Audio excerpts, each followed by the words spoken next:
natin si Ginoong Benny Estareja, weather specialist ng Pag-asa. Yung binabantayan natin na low pressure area ng Pag-asa, nakapasok na sa Philippine Area of Responsibility of PAR. At eto pa, mataas daw ang tsansa na maging bagyo. Ayan, tanong natin kay Benny. Benny, magandang umaga. Good morning.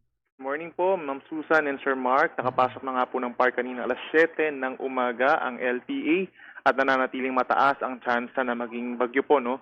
Within the day or early tomorrow. At ito po ay huling namataan at 1,015 kilometers east of Southern Luzon. At yung kanyang tinatahak po na track is dahil siya ay moving west-northwest in the coming days, posibleng pong tahakin ito yung Northern Luzon. So maaaring maglandfall po somewhere dito sa may Cagayan Valley or lumapit dun sa pagitan po ng Batanes and Babuyan Group of Islands. Daplis, pero dadaplis siya, pero yung habagat, kamusta naman ang hilang gagawin nito? Yun na naman, si habagat na naman. Simula ngayon hanggang sa weekend po, we're expecting habagat.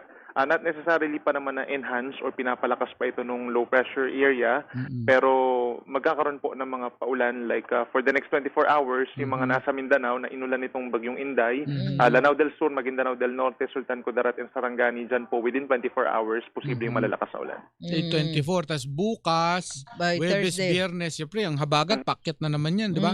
Kailan naman tong mga Palawan, yung mga Mimaropa na yan, Yung kailan Southern naman sila? Tagalog, ganyan. At least by tomorrow, hindi pa po dahil bukas ang Western Visayas and Western and Southern Mindanao pa rin po yung maapektuhan ng habagat. At pagsapit po ng ikatong araw, which is Friday to Saturday, dyan na yung Occidental Mindoro, tapos western portions of Visayas, hindi pa natin nakikitang magkakaroon ng malalang ulan talaga dito sa may Calabarzon, sa may Central Luzon and Metro Manila. Pero may ulan.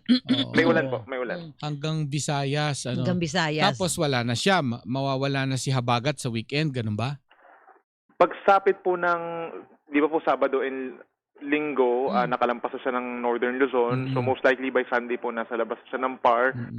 Hihina na rin po agad yung habagat. So by that time, Sunday, yung Western Luzon, including Metro Manila, ang magkakaroon ng mga pag-ulan. Ayun. Ako, thank you. Pagandaan na natin yan. Okay, maraming salamat, Thank you po. Benny Salamat din Estareja. po. Si Benny Estareja po ay weather specialist ng Pag-asa. Bantay Panahon!